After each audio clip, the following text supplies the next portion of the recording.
Stitcher, and iHeartRadio. That was a pretty badass commercial. We are a pretty badass show, Russ. That's what it will come down to. All right, listen, I know you like going on record.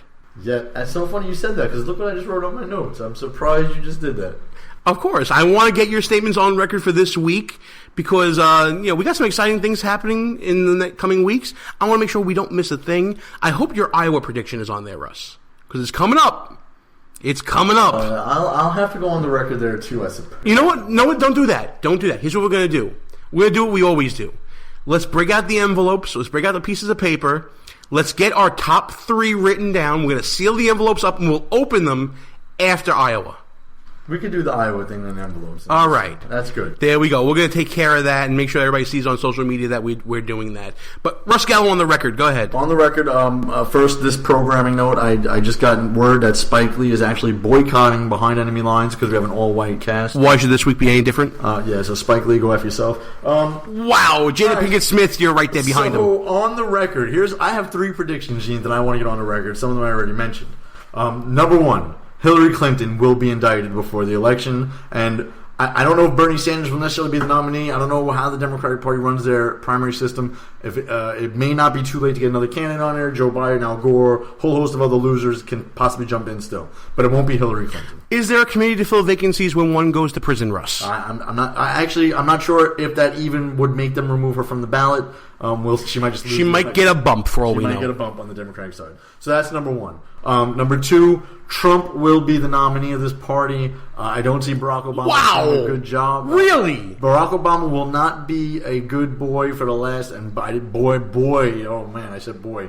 Barack Obama will not be a good boy for the next year.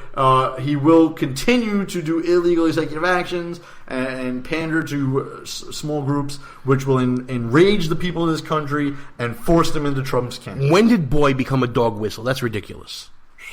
Yep, there you go. All right. So, and then lastly, my last prediction, which is coming up pretty soon, not before the next show, but pretty soon, Tom Brady will lead the New England Patriots to another Super Bowl win.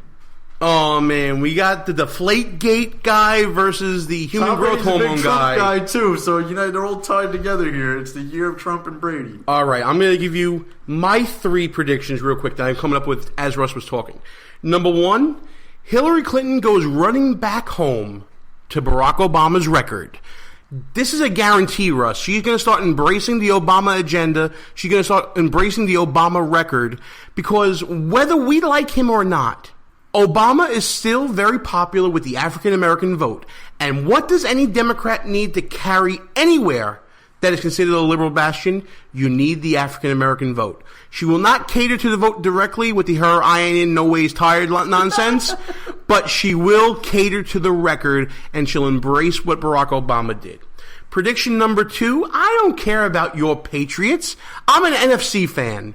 I am going with Carolina Panthers. Cam Newton destroyed me every fantasy game he played against me. There's no way they can win. This team can go up 31 points and a half and then hold on to win 31-28. That's a team that I'm used to watching. They're cardiac kids. I like them. I'm going with them. And my final prediction, I'm not going to go with who the nominee is, but I will say this. Donald Trump will be 0-2 by the time we go to South Kakalaki. Wow. He's not winning Iowa. He's not winning New Hampshire. Wow. I'm going on record saying right now, Ted Cruz takes them both. Please tab this show because I want to come back to this. Absolutely. Listen, time for us to take a quick break here. I want to throw one bonus. You got a bonus? A bonus one, Gene. You might bonus. Go ahead. Joe Biden will not cure cancer. Oh, man. And I was so hopeful. Does that need an explanation real quick? No, it does not need an explanation. Do you remember last week's show? Yes, last week's show, we definitely talked about that. Right. Yes, I remember that. All right. I think we're going to take a break right now.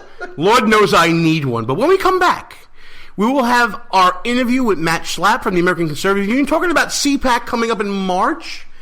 And then we'll be talking to Dale Bellis, the Executive Director of Liberty Health Share.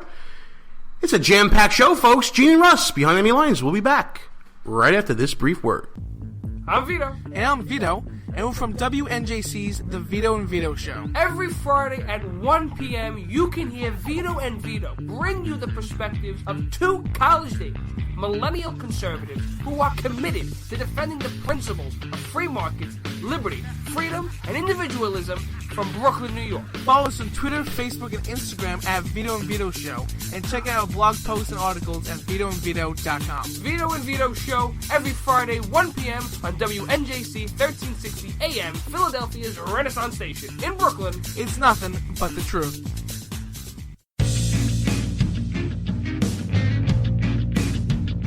There's a movement in healthcare today. It's a movement of people that's ready to stand up and take charge of their healthcare. It's people like you and me who are tired of paying too much for healthcare and getting too little. People who are standing up for their values and letting their conscience make decisions based on timeless principles. It's a movement that's sweeping the nation, and you need to be a part of it. Liberty HealthShare is leading the movement of people who are looking for an alternative to traditional health insurance.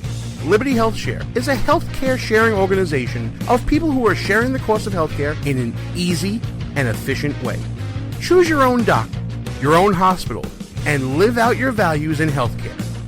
Join the movement. Together, we're changing healthcare for good. Go to www.joinlhs.com or call 800-722-8041. Behind Enemy Lines. Back on the air. Gene Berardelli back behind enemy lines. And, you know, for some people, they say that the most wonderful time of year is the holiday season that just passed.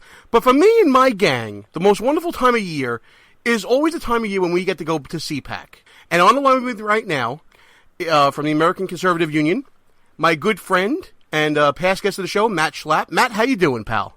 Gene, it is great to be with you again. Great to be with you, too. Before we get into all the good CPAC news that's coming at us, of course, it's the best time of year for, like I said, for everybody that I know. I just want to get your reaction to what you heard during the State of the Union. Some good, I think there's some good that came out of it, but it sounded a lot like legacy building and not a lot of real substance there. You know, I'm going to tell you something. Do you want me to get real honest, Gene? No, I want you to lie to me, Matt, of course. Come on. So we were up in your neck of the woods. My wife and I spent the day yesterday in New York.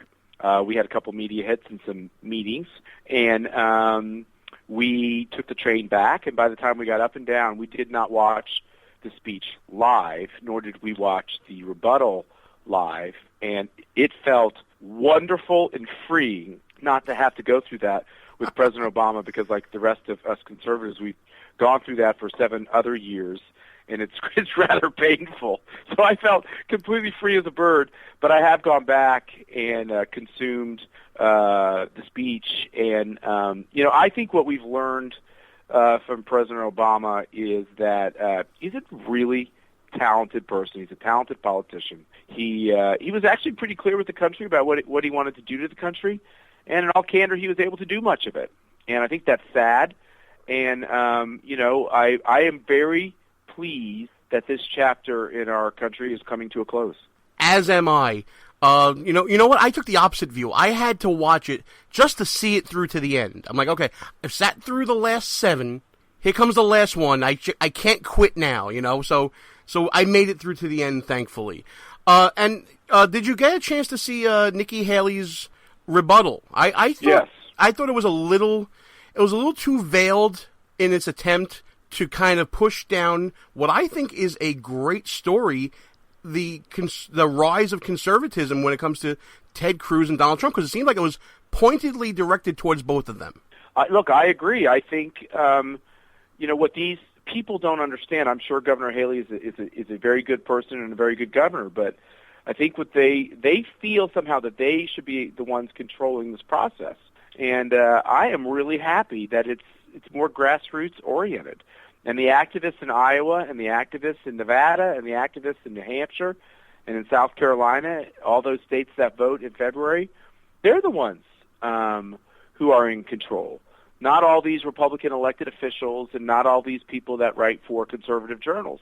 And there's a real, you know, division about whether or not it's good to grow our ranks. And I think it's good. I worked for President George W. Bush. I've been involved in 2 presidential elections. We almost lost one in the first go-around, 2000. Some would say we did lose. I think that's wrong. And there's no upside to losing. And in a democracy, you have to get more than 50%.